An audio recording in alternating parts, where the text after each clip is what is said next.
ឥឡូវនេះគឺខ្ញុំមកធ្វើអំពិលត្រាំបាទ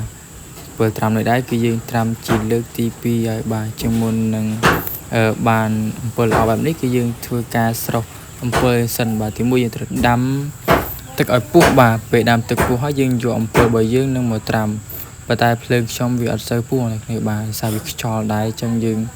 បានត្រាំ1នាទី2នាទីហើយបើតើបងប្អូនអាចបកមើលកុំឲ្យវាលួយពេកបន្ទាប់ពីយើងបាន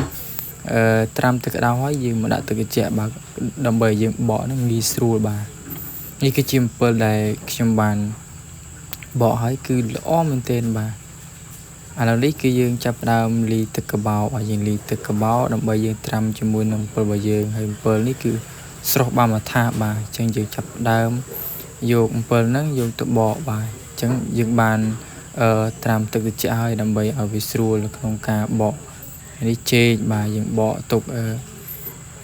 ជៀនមកនេះបាទឥឡូវនេះគឺយើងចាប់ផ្ដើមបកអំពិលរបស់យើងចេញពីសំបកបណ្ដាបាទជាងបករៀងយូរបាទដោយសារតែអំពិលច្រើនដែរទឹកកបោដែលយើងត្រាំបានវាចាប់ផ្ដើមរងនេះហើយឥឡូវនេះយើងបកដាក់ត្រាំជាមួយនឹងទឹកកបោបាទហើយទឹកដែលយើងយកហ្នឹងគឺយើងចាក់យើងសម្រង់យកថាទឹកដែលថ្លាយកមកដាក់បាទចឹងយើងរៀនធ្វើបាទបងប្អូនគ្នាបាទមិនមែនជាមនុស្សដែលស្ទាត់ទេគឺយើងរៀនធ្វើបាទរៀនធ្វើអំពើត្រាំអញ្ចឹងណាបាទឥឡូវយើងមានជំនួយការមកជួយបកបាទកុំបានជំនួយការជួយបកកុំអីមិនងាយទេបាទចឹងយើងបកបណ្ដាយើងមានកបិតបាទកូនកបិតវាងាយបកនេះបាទបើយើងស្រស់ខ្លាំងជាងហ្នឹងក៏វាបានដែរគ្រាន់តែវាអស់សាច់បាទណាមួយអំពើយើងក៏វាមិនសូវធំអំពើវាអត់ទាន់ចាស់ល្អបាទយើងបកបានយើងត្រាំអញ្ចឹងទៅបកបដើត្រាំបដើបកបដើត្រាំបដើអញ្ចឹងសាច់អំពើរបស់យើងគឺវាស្រួយល្អវារឹងបាទឥឡូវយើងទៅមើលសកម្មភាពនៃការបកពលរបស់គ្នាឥឡូវមានសមាជិកខណៈទៀតហើយបាទគេមកជួយបក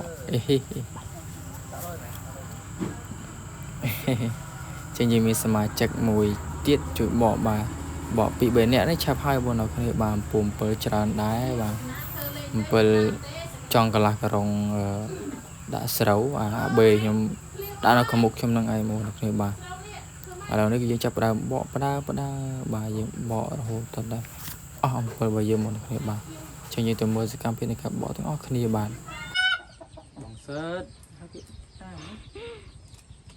បងឯងស្ទាបដៃអូនបើរីកអស់លេងចេះបករីកហើយចេះបកនេះដែរមើលចឹងដែរចាស់បន្ទាប់ពីយើងបករួចហើយគឺយើងត្រាំទឹកកបោរួចហើយគឺយើងត្រូវយកអំពើរបស់យើងយកមកលាងបានអញ្ចឹងបន្ទាប់ពីលាងបានពីទឹកហើយគឺយើងយកអំពើរបស់យើងយកមកដាក់ចូលកឡតែម្ដងបាទហើយសម្រាប់ទឹកឬក៏ទឹកត្រាំវាចាំវាក៏ទៀតបាន